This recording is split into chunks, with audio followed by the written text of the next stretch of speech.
جب مسلمانوں کو فتح ہو گئی تو آقا پاک صلی اللہ علیہ وسلم نے حکم دیا کہ جو بنی ہاشم والے ہیں ان کو قتل نہیں کرنا، وہ خوشی سے نہیں ہے، ان کو زبردستی لایا گیا ہے۔ اور پھر فرمایا کہ عباس نظر آئے تو عباس کو بھی قتل، آپ کے چچا تھے، عباس کو بھی قتل نہیں کرنا۔ تو وہاں پہ سامنے ابو حذیفہ یہ کھڑے تھے، تو یہ آگے سے نہ ابو حذیفہ کے منہ سے نکل گیا کہ یہ کیا بات ہوئی، ہم اپنے باپ بیٹوں کو اور عزیزوں کو کاٹ کے رکھ دیں اور بنی ہاشم کو چھوڑ دیں؟ اللہ کی قسم اگر عباس میرے سامنے آ گیا تو منہ میں اس تلوار رکھ کے کاٹوں گا۔ تو آقا پاک صلی اللہ علیہ وسلم نے سیدنا عمر بن خطاب رضی اللہ تعالیٰ عنہ کو فرمایا، اے عمر، نبی مکرم کے چاچا کو اس کے منہ پہ تلوار ماریں گے یہ؟ تو سیدنا عمر رضی اللہ تعالیٰ عنہ بھڑک گئے اور عرض کر رہے کہ یا رسول اللہ، یا ابو حذیفہ یہ منافق ہو گیا ہے، آپ حکم دیں میں اس کی گردن کاٹ کے رکھ دوں۔ اس کی جرت کیسی ہوئی کہ آپ کے سامنے یہ زبان دراز کرے اور یہ کہے کہ میں بنی ہاشم کو نہیں چھوڑوں گا؟ تو حضرت حذیفہ بعد میں کہتے تھے کہ میں زندگی میں جو زبان سے لفظ نکل گئے، زندگی میں میری پریشانی والی زندگی شروع ہو گئی اور مجھے خوف ہوا کہ میرا خاتمہ بالخیر نہیں ہوگا، یا تو یہ ہے کہ میں کہیں شہید ہو جاؤں تو شہادت کے رتبے کی وجہ سے میرا رب مجھے بخش دے، ورنہ زبان جو لڑک گئی تھی اس وقت یہ معافی والی بات نہیں ہے۔ پھر اللہ تعالیٰ عز و جل نے احسان فرمایا اور ختم نبوت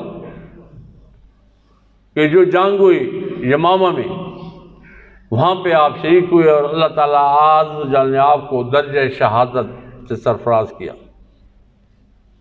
تو آقا پاک صلی اللہ علیہ وسلم کا طریقہ مبارک تھا کہ جب کوئی علاقہ جنگ کرتے فتح ہوتا تو آپ وہاں پہ 3 دن ٹھہرتے، وہاں پہ ٹھہر جاتے۔ تو بدر میں بھی آپ 3 دن ٹھہرے، تو ایک دن آپ اٹھے اور چاہے بدر کی طرف گئے، یہ جتنی لاشیں تھیں کفار کی ساری اس میں ڈال دی تھی،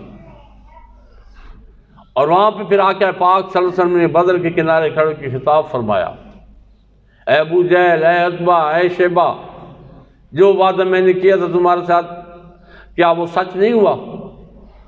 تو یہاں پہ حضرت عمر بن خطاب رضی اللہ تعالیٰ عنہ بول پڑے، عرض کہ یا رسول اللہ صلی اللہ علیہ وسلم یہ تو مر گئے ہیں، یہ کیسے سنیں گے؟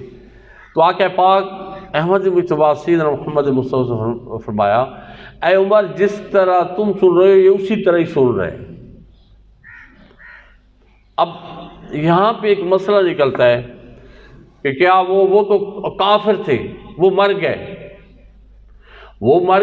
کافر تھے، اور میرے آقا پاک صلی اللہ علیہ وسلم فرما رہے ہیں کہ وہ سن رہے ہیں۔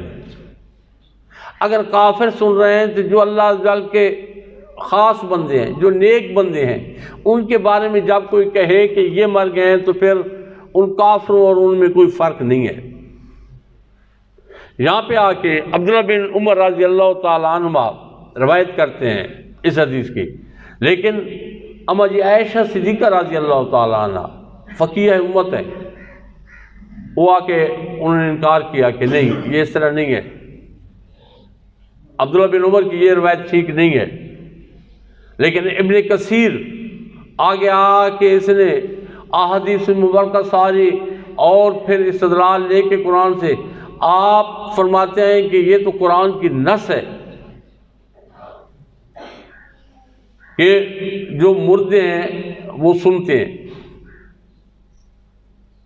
اگر کفار کے مردے سن رہے ہیں تو جو مسلمان الحمدللہ جو 5 وقت نمازی رہا ہے، جو لوگوں کو تنگ نہیں کرتا رہا، جو قرآن کے ساتھ جس کا محبت تھی، جو غریبوں کی خیر خواہی کرتا تھا، اب وہ چل جائے تو وہ نہیں سنے گا، بدرجہ اتم سنے گا، اعلیٰ طریقے سے سنے گا۔ تو یہ غزوہ بدر، یہاں پہ حق اور باطل بالکل واضح ہو گئے۔ یہ 17 رمضان مبارک جو کل گزرا ہے، کل یوم بدر تھا، اور یہاں پہ پیچھے رہنے والی امت کے لیے بہت سارے درس تھے کہ کبھی کثرت کی طرف نہیں دیکھنا اور نہ گھبرانا. جو ایمان ہے، ایمان کی طاقت اتنی زیادہ ہے کہ کمزور تھوڑا سا لشکر بڑے بڑے لشکروں کو شکست دے دیتا. آپ طارق بن زیاد کو دیکھ لیں، جب اندلس اس نے فتح کیا تو صرف 3,500 یا 4,000 اس کے ساتھ سپاہی تھے. جو ہی بحر کو کراس کیا تو کشتیاں جلا دی. تو جتنے ساتھ تھے انہوں نے کہا کشتیاں تو نہ جلاؤ. تو آپ نے فرمایا نہیں، یا فتح یا شہادت. آگے دیکھ لیں، اندلس عیسائیوں کا پورا ملک اور صرف 3 یا 4,000 صرف مسلمان، اور پورے ملک کی جتنی افواج تھی جو آتا گیا اسی کو کاٹ کے رکھتے گئے، اور اندلس کو فتح کر دیا طارق بن زیاد نے. پورے ملک کو فتح کر لیا صرف 3 اور 4,000 فوجیوں کے ساتھ. یہ اسلام کی طاقت ہے.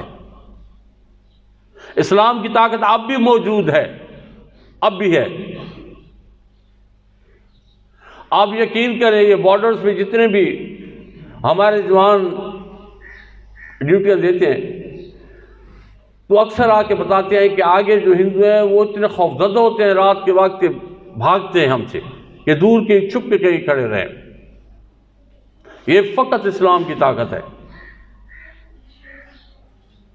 اللہ تعالیٰ عز و جل ہمیں ان کے نقش قدم پہ چلنے کی توفیق دے جنہوں نے اسلام کا نام روشن کیا، اور اس میں وہ بہادر خواتین حضرت افرار رضی اللہ تعالی عنہ قربان جو ان کے بیٹے شہید ہو گئے، خاوند شہید ہو گیا، بھائی شہید ہو گیا، اور آگے جا رہے ہیں تو کوئی کہتا ہے بیٹے شہید ہو گئے، خاوند، تو آپ کے منہ سے ایک ہی لفظ نکلتا ہے کہ آقا پاک صلی اللہ علیہ وسلم سلامت ہیں. تو انہوں نے کہا وہ سلامت. فرمایا پھر کوئی دکھ ہی نہیں ہے.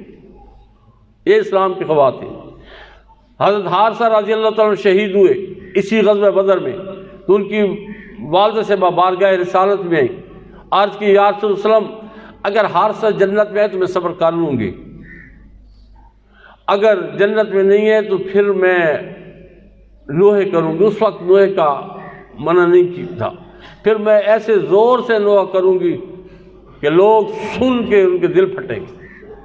تو آپ نے فرمایا ہے خدا کی بندی، ایک جنت 8 جنتیں، اور 8 جنتوں میں جو جنت الفردوس ہے سب سے اعلیٰ جنت ہے، تیرا بیٹا اس میں ہے. قربان جاؤں اس نظر پہ جو چاہے بدر کے میدان میں کھڑے ہیں اور 8 جنتوں کو بھی ملاحظہ کر رہے ہیں اور مقام بھی دیکھ رہے ہیں کہ کون سی جنت میں حارثہ ہیں. میدان بدر یہ فقیر گیا ہے، میدان بدر جہاں انہوں نے 4 دیواری کی ہوئی ہے یہ حکومت نے. جب آپ بھی وہاں پہ دیکھو تو رونگٹے کھڑے ہو جاتے ہیں کہ کیا اسلام کے وہ نامور سپاہی تھی جنہوں نے یہاں پہ جنگ کی. اللہ تعالیٰ دین متین سمجھنے کی اور اس پہ عمل کی توفیق عطا فرمائے. وما علینا الا البلاغ المبین.